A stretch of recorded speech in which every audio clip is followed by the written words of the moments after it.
Hello children. We were doing the preparation of hydrogen from metals and water.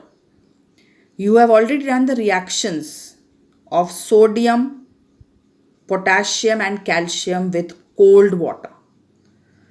Today I will start the action of hot water on metals. Remember, there is a lot of difference.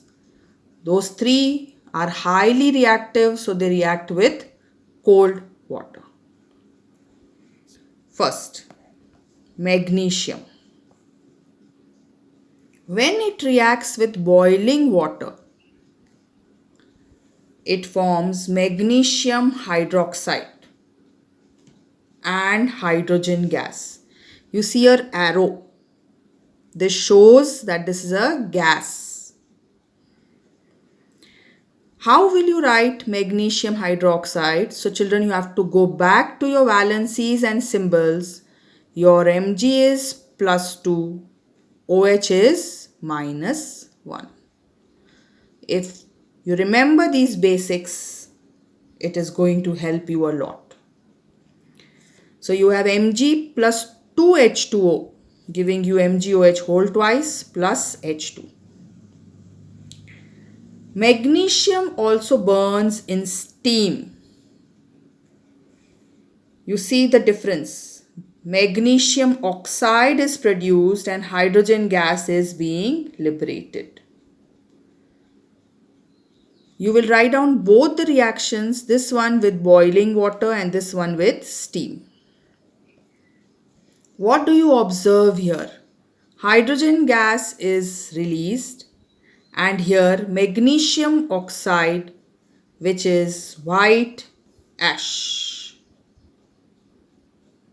I hope you have already done those three reactions and the observations. Today you will continue with this.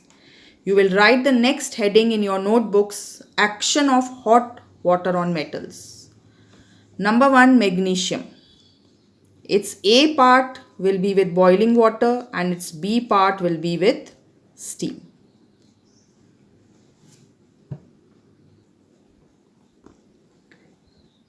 Now, action of steam on metals. Aluminium. When aluminium reacts with steam at about 800 degrees Celsius, it forms aluminium oxide and liberates hydrogen gas. Now, aluminium oxide, if you remember Al plus 3, O minus 2, it would be better for you. You would be able to balance the equation. This aluminium oxide formed is an insoluble layer or a coating, and further reaction will not take place. Maybe at high temperatures the coating breaks and further reaction of aluminium will occur to liberate hydrogen. So now the next heading you are going to write is action of steam on metals.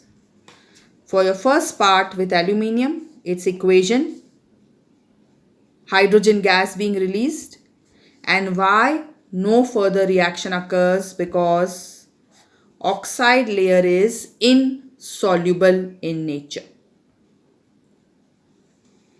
Next, with zinc.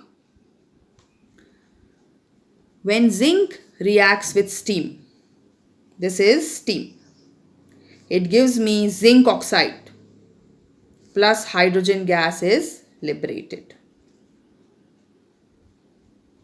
Observation. Zinc oxide is yellow when hot, white when cold. Remember this thoroughly well. The metallic oxide, which is yellow when hot, white when cold. Your answer would be zinc oxide. So then you will write B, zinc. You will write its equation. You will write the observation. Hydrogen gas being liberated and zinc oxide, which is yellow when hot, white when cold. Now C, with iron.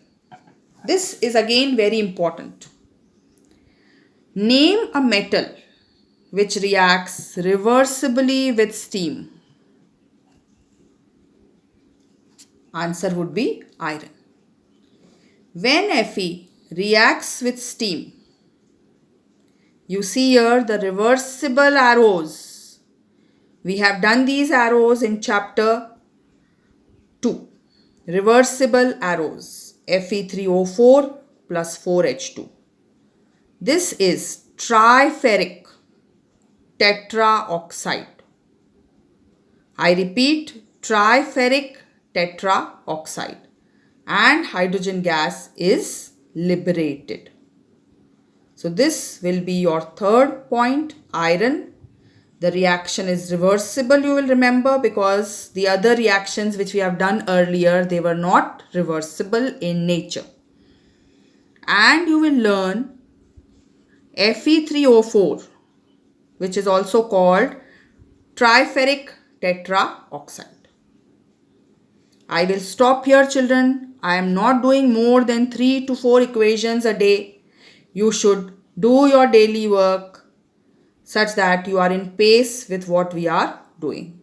All the best, children. Take care.